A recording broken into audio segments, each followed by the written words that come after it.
Welcome back, folks. In this episode we're going to be replacing the diff. Stay tuned.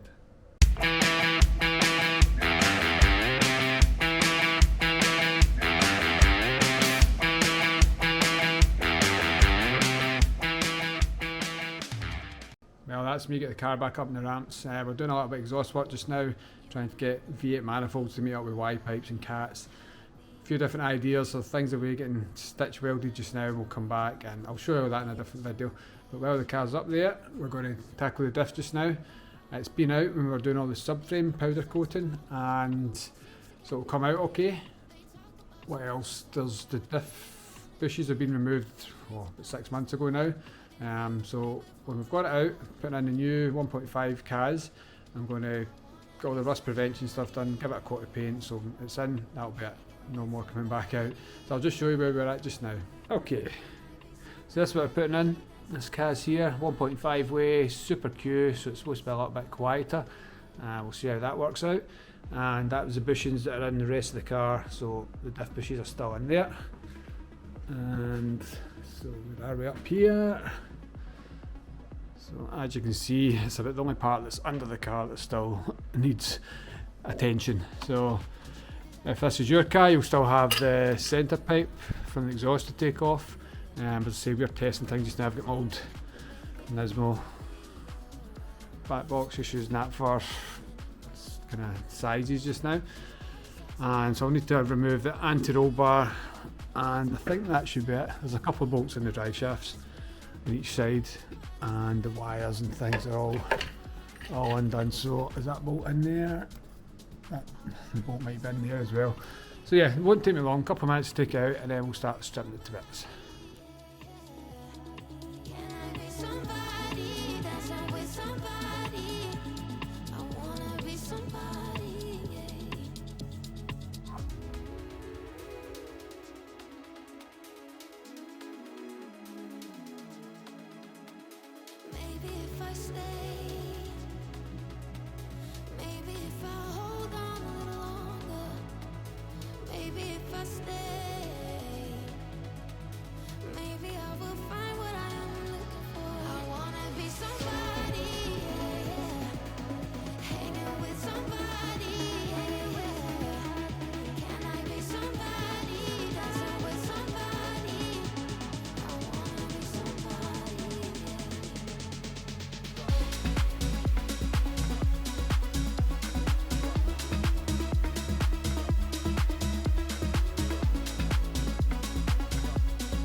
Alright folks, as you can see, we've got the original LSD out.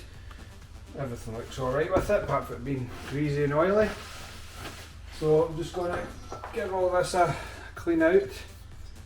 Get this all cleaned as well. Heavy. I'm going to degrease it, clean it, and then we'll start doing the rust prevention and get it maybe painted black or something before we install the new one.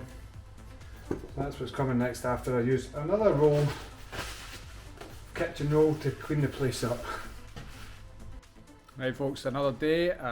Got my hair rumped off And today I'm going to continue with the diff, and I'm going to start cleaning the casing. So I'm going to take them over to the sink, all the grease off them, and then we'll get the drill out to start taking off the kind of surface rust before we do some treatment on it.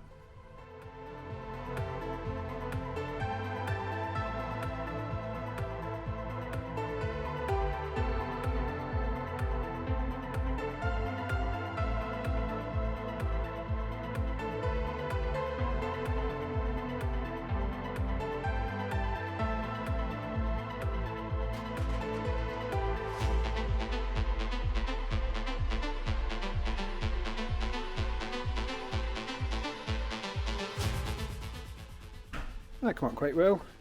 Big tip, do not do this in your own sink at home because it will destroy the bottom of your sink. It's a heavy item and it just dents and scratches. This is just a sink in the garage, so it's had plenty of abuse. As you can see, the inside of it is nice and clean, and the outside is degreased and everything as well. So once it all dries, I'll get the kind of sanders and stuff into it to try and break off any loose. It's not too bad. That diff's only done 50,000 miles in my original Z, so it's not a hard life. And a little bit of the casing, all nice and clean. I managed to dig out the sealant out the grooves just using this little picker tool that I found. Alright, and when you see me previously trying to get the internal section out, I was kind of crushing it on polystyrene, and the polystyrene filled up a few of these holes, so I just used a little syringe to press some water into that, and a scraper to get the silicone off. So I'm going to let it dry and then I'll do some sanding for it.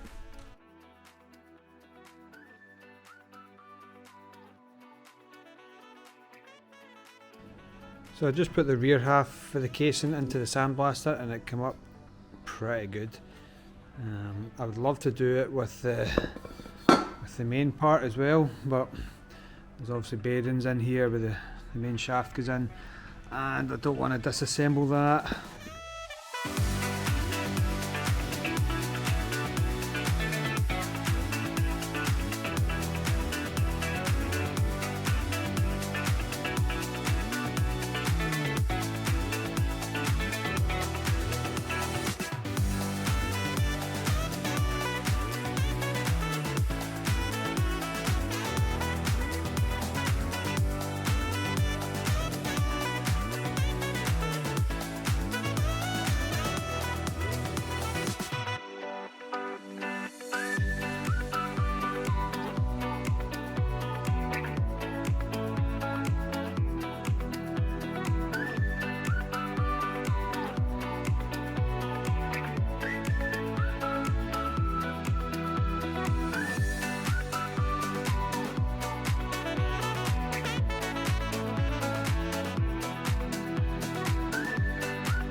Right, we'll just take a little break there just to explain a few things. So where the video left off was about March this year. This is now September, and the reason for the break is when I went to unwrap the diff and sit it into the pumpkin, there was a gap either side, about 10-12mm I think, from memory. So I went back to the company I'd ordered it from, because obviously it was a 350Z one I'd ordered with them via email, and they said no, I've ordered the Z32 one, which was smaller clearly.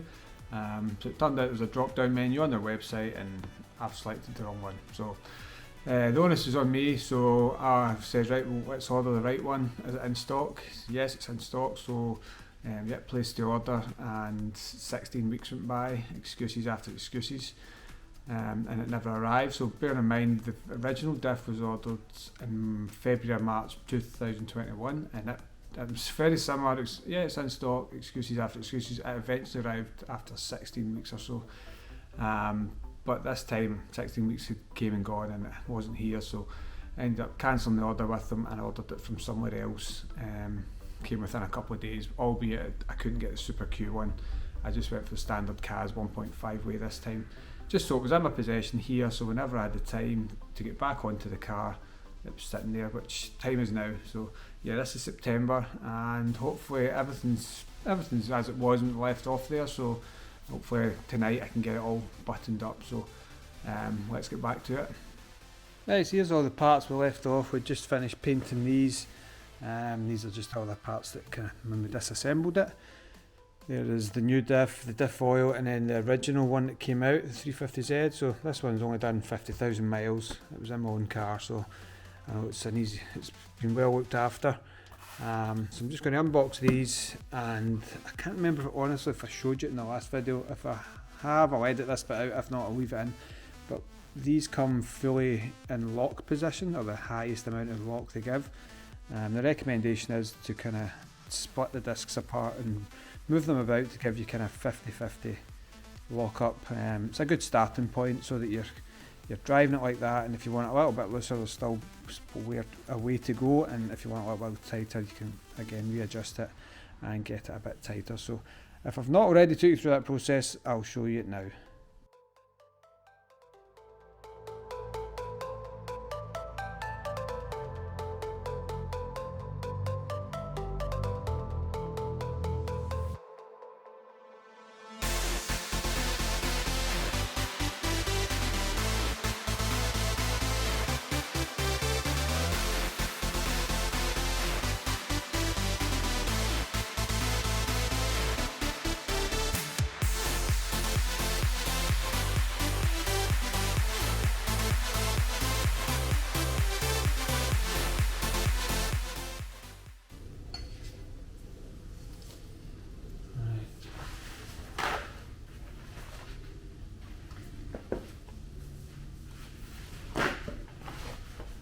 Right, so these are the friction plates, not that one, that's just the first cover plate. These ones here. So right now there's 3 in my hand, so the ones with the lugs on them. And on one side there's lines, and the other side there's lines, and then there's ones with the internal lugs. Obviously this is a circle with the outer lugs on it. This is the circles on the outside of this with the internal lugs. So these have lines going this way, and this is the lines going around the way. I need to double check, one we call one plus and one minus, and the way you orientate these plates face to face, that gives you less and more grip. Now I know that's a very rudimentary explanation, but it is literally all I know. I'm just going for what one of my friends have told me, Gary Poyser, who is very technical and explained it a lot better than what I just did to you. He's given me a little diagram to set it up to be kind of 50-50 split on it, so that's what I'm going to go with for the time being, and then we'll just put it all back together and clamp. Now remember last time, obviously taking these discs out was very easy, and orientating them the way you want and getting them slide in. You'll see obviously the discs stack up and sit maybe say about 15mm above this faceplate, and then when you put them all back together, in fact I could probably show you just now, you've seen it when we took it apart, it's springing up. So when we put it back together, well here we go, this is already been a pain in the butt. Yeah, that's right, I remember trying to line these up the last time. They all need to be lined up absolutely perfectly to fit back in the slots. So anyway, rather than me try and do that now and frustrate myself, it leaves you with a gap of 1/4 of an inch or so, and you can press that back together with clamps. Obviously every plate needs to be sitting perfectly to let everything slot into position. For my idea, it's a really bad design. It's not the easiest thing to line up. But I'm sure they've got the reasons for doing it that way. So yeah, you need to orientate the plates, clamp it back together, and get the screws back in and torqued up to the right torque settings as well. I've got some new ones, so I may just leave these as spares and fit brand new nuts and bolts back into place. A little bit of thread lock on them probably. Right, so time for time lapse.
Right, there we go, back together. Wasn't too bad actually. One thing, it just after we got it together, I noticed, tells you in the drawings here, there's these little cam positions. And they're different from Nissan, Toyota than what it is from Honda. And I just thought, I bet you I put it together the wrong way, but I did check it. It's quite difficult to see. It's basically, let me see, is it in here? So in where that little nut is, just in there. It's two little positions you need to check. So check them on both sides, and yeah, everything's as it should. Torqued up the 4 little new nuts, so the pack of 6 that I got, the 4 of them had Loctite already on them, so I used those ones. And you tighten them up to this page, the previous page. It's like 20 foot-pounds or something. No, 20 foot-pounds, 19.6 Newton meters. So done that on that, and you can tell just as you're getting to it, it starts chewing the end of the screw. I hate that, but yeah, we got there with that, and obviously these bolts here have to be done up to about 130 Newton meters. But you see me putting in the vise, and I just didn't trust it. I felt as if I was going to clamp it too much and deform the casing, so I just used the Ugga Dugga gun and kind of gave it a few turns with that until I was happy with it. They've got Loctite on them, nothing should happen. It even says kind of on the instructions, use a vise, if it starts turning, kind of jack it up a little bit, but you need to watch it doesn't kind of basically deform the case. And I'm like, yeah, well, I don't want that. So hopefully the Loctite does its jobs, and that's okay. Right, so the next stage is to basically build it back into the pumpkin house, so we'll get on with that. Right, here in the shed, just pushing this bearing on, hopefully it goes smoothly.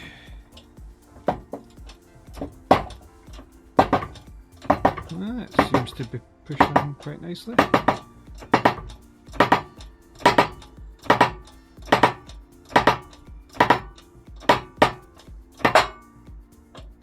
Sounds like that's it.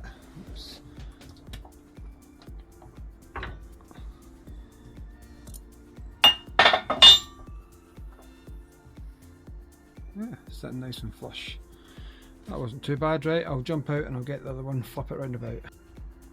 Right, please excuse the mess out here. This is just the shed for storage. These are the bearings that I got. Code number for you. Just a kind of OEM equivalent. And just holding the camera here with one hand.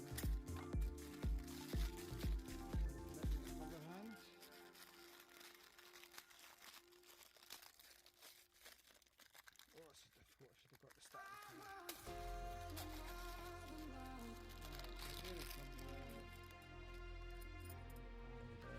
of the sleeve for it once it's fitted. That just fits over the top before it goes back into the pumpkin housing. So set it on. I'll give it a few wee taps round about the hammer. Hopefully it starts to settle into position. Now the last one I tapped it for a few minutes, and it did go down maybe 1/4 of an inch or so. Then I decided it wasn't really, it probably would go, if you had a flat surface you could whack it, it probably would go all the way. But yeah, this is hiding out in the guy just pressed, so we'll just get it lifted back up and get the other side pushed in. 2 seconds. Right, here we're set back up.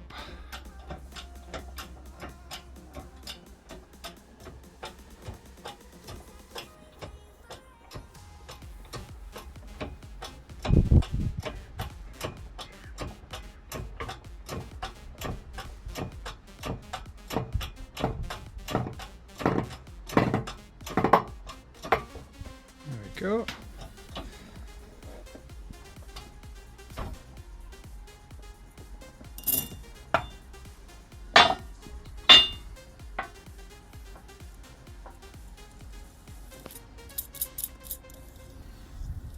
That looks pretty level. Right, we'll get a go at installing it. Right, this video has been going on for what's probably at least a year at this point. This has all been separated and waiting on a different diff coming. I probably explained that earlier. Now we have the right diff, it's been built back up, it's ready to go back in. to the housing. But I have no clue where all these bolts go and stuff, so we're just going to wing it. Probably stated it again before, I'm not a mechanic, this could be totally wrong, so don't copy me, it's just, this is how I'm doing it. Feel free in the comments if this won't be running on the car for another few months to a year, so if I've done it wrong, feel free to help me out and tell me I've done it wrong so I can fix it before I blow anything up. But yeah, let's see.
Right, we're back.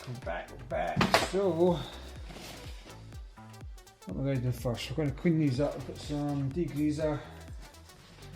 These bolts have been sitting about for, as I say, probably a year, so they've picked up a little bit of dust.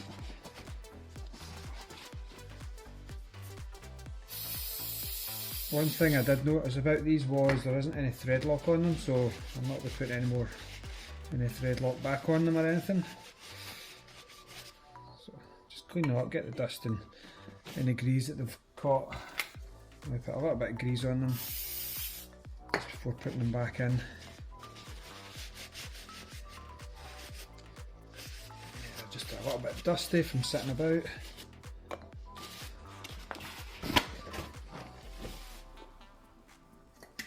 After checking, the brackets that these pull down onto the diff are universal, they're both the same. You just need to put in the correct way around.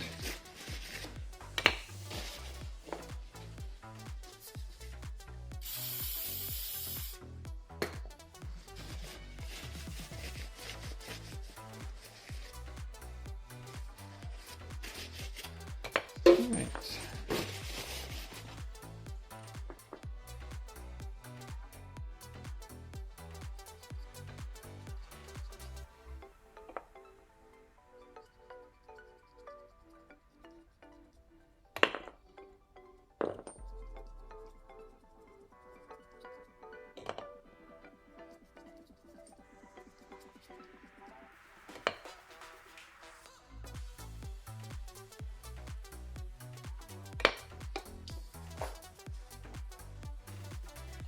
As you see, there is a little straight edge one way and the other end has got a kind of curve to it, and that's the end that goes, the curved end is the bit that goes to the outside of the diff.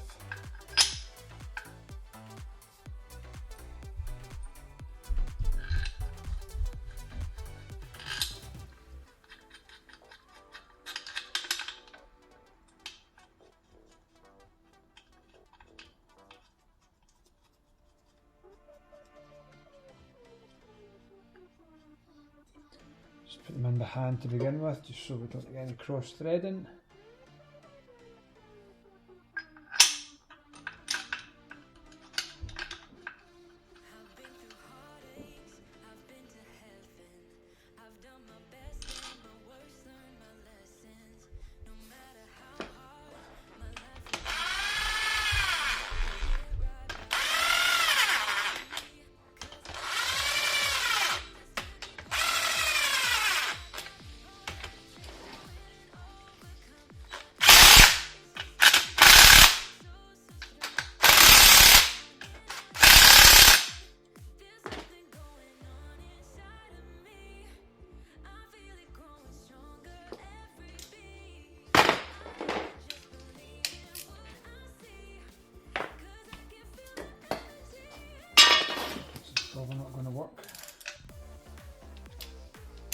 because it's just going to want to spin.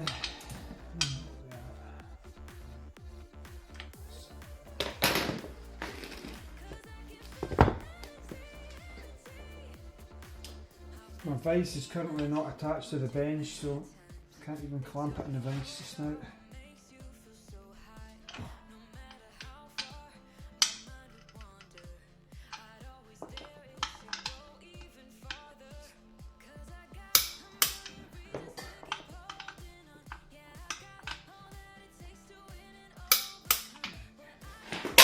At the bottom to it, I'll flip it over.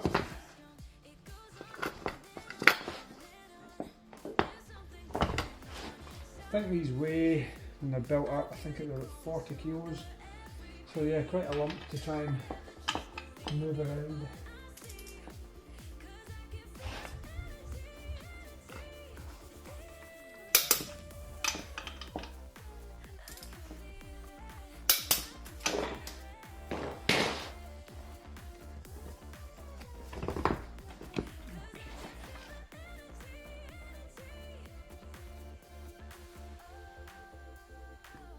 Torch to get a better look at that. Just want to make sure that these are seated tightly down.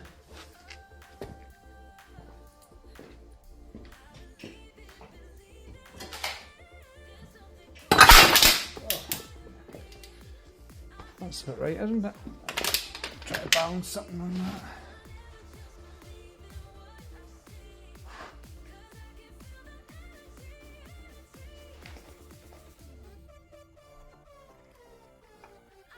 Yeah, certainly looks like it's all tightened down.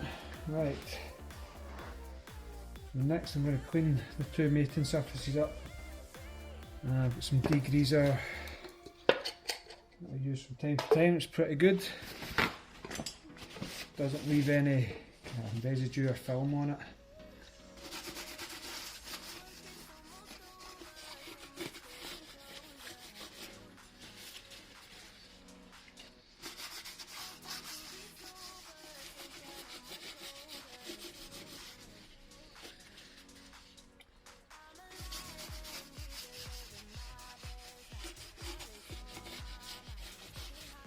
See the dirt that's still pulling off that.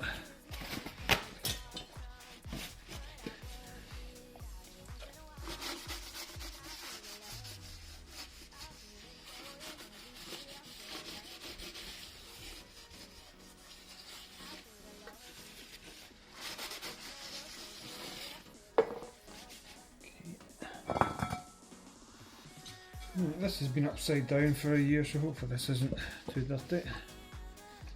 You never know.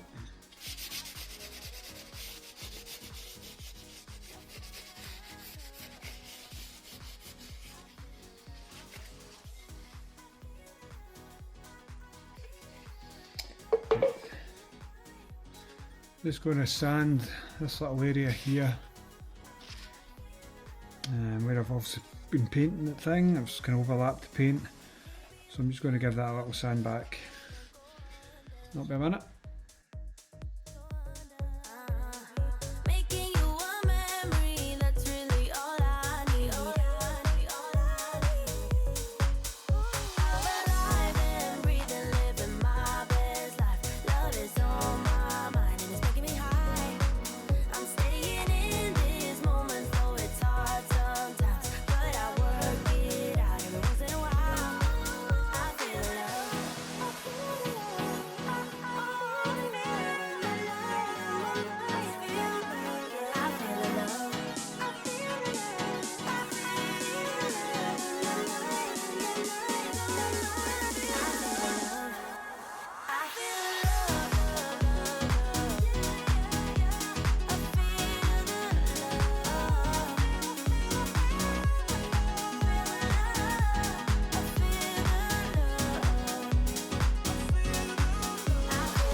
might be a bit more awkward to do this when you've not got a good nozzle for it.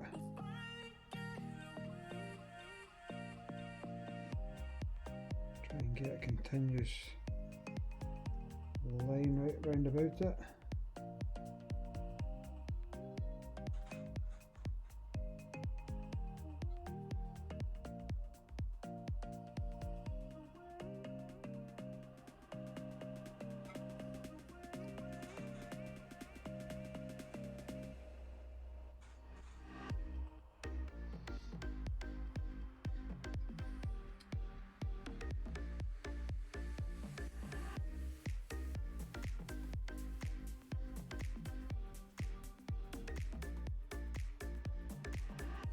You should be pretty good at that.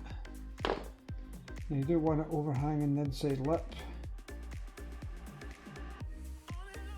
so if possible just push it back a bit.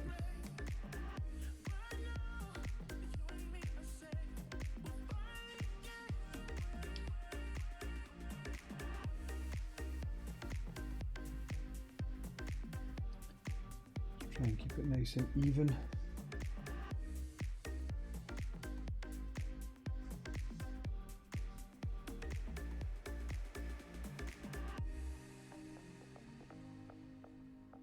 I'm not trying to scrape it off here, I'm just trying to push it more into the middle.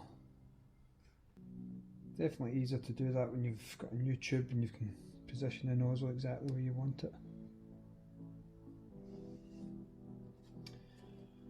Okay, anything I've forgotten? I don't think so, because I've only got these bolts left. I'll get this on and then we'll put the splines in, if that's the word for them. Right.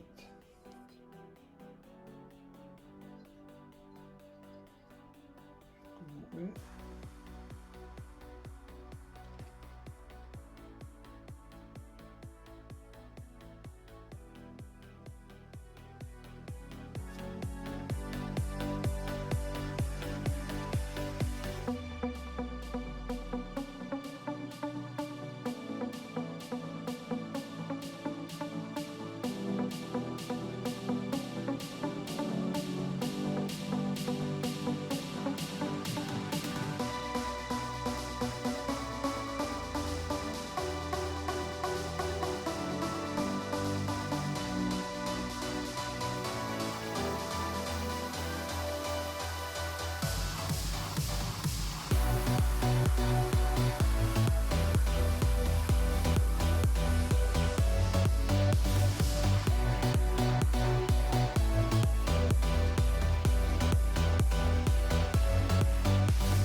Okay, where's that leave us? Just the shafts to put in. Now, they only fit in one way, which is good.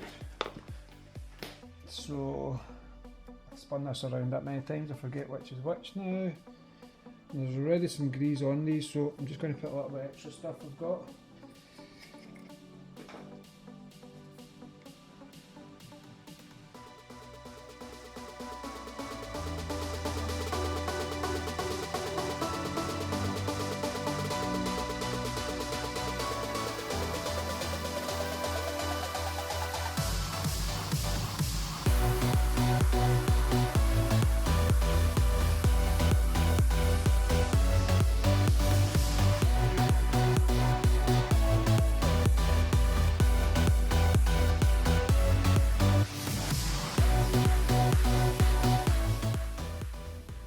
Right, we're back. Turns out I did have them on the wrong way around, even though I checked from another diff. I came over, got them mixed up in my head. So there is a little imprints on the shaft to tell you which side, or C and, gosh, I can't remember, B or something. And I've totally forgot which was which. I'm going to tell you. See, I'm sure it was a short one. Yeah, see, short one, and it goes into this kind of side closest to the jacking point. They needed a little tap in, bit of wood, tap them in, especially that one because that's got a little circlip in it. And once it's pushed in, everything lined up perfectly. So I'm going to go on to fitting the Hyperflex suspension bushings that I've got. It's the same that I've put in the rest of the car. And again, my memory's terrible. Getting too old. Need to grease these up. I'm sure the small one goes on the jacking point side, and the bigger one with take the pin out. So yeah, that one goes in, grease them up, put them in, and then get the pin through it. We may need to clamp them together to do this, so let's figure it out.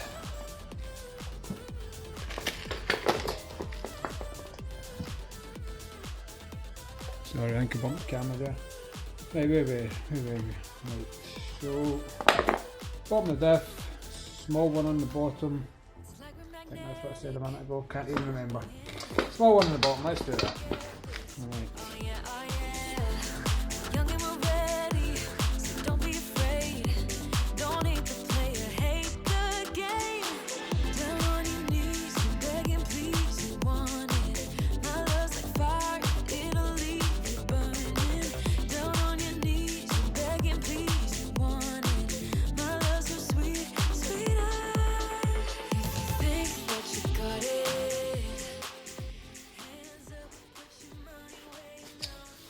That was a bit easier than I thought. And there's two new metal support discs for when you're bolting it up. I'll set them there. What else we got? We have got the strength sensor still to put in. So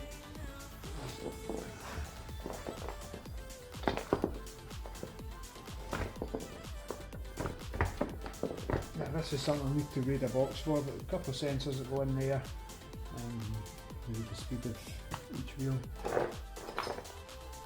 And then there's this to go on. I've sandblasted this, and I'm going to paint it, and also look to see where it goes again. Here maybe? Yeah, it looks like it kind of goes there somewhere. I'll check, it must hold something, wirings or something like that, but that's something I can do when we're bolting it back up to the car. So I'll need to fill it up with the gear oil. Fill it up with the gear oil. I'll wait till the silicone all sets, we'll give that till tomorrow, and get it filled up and get it back in the car. Clear a bit of room in here and get the car jacked up. The lift unfortunately has got a car on it just now, so I'll need to just lie on my back like everybody else. Right, check in with you tomorrow.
Well, that's the diff back in its place, and all I can say is thank goodness for that. It's been out the car for so long due to various reasons, but it's now back in, and I couldn't be happier. It means the underside of the car is complete and I can drop it back down onto the floor. This would have been nice getting it all done up in the ramps, but hey ho, I didn't mind it too much. I'm just trying to lift the diff up. You can probably see there's some help there because it's 40 kilos or something. There's not much room to manoeuvre it. But yeah, got it in, got everything connected back up, the custom prop shafts in, and it's all polybushed now, powder coated, under sealed, new suspension, everything's kind of new apart from the exhaust. We just, when we were doing the work up at the headers there, we just fitted this Nismo exhaust I've got here. But it will be getting a full kind of custom exhaust later down the line, but for now, that is that. Right guys, that's a wrap on this one, and thank you very much for sticking with it. I don't know how the video would have turned out, as it's been kind of videoed over a year maybe with various cameras and various haircuts, various bags under the eyes, so it'll probably look a bit strange. But thanks for sticking with it, and if you're new to the channel, subscribe to it. We're getting on to some more carbon bodywork soon, and what else we got? Got new brakes going on, new wheels going on, so yeah, we're getting there.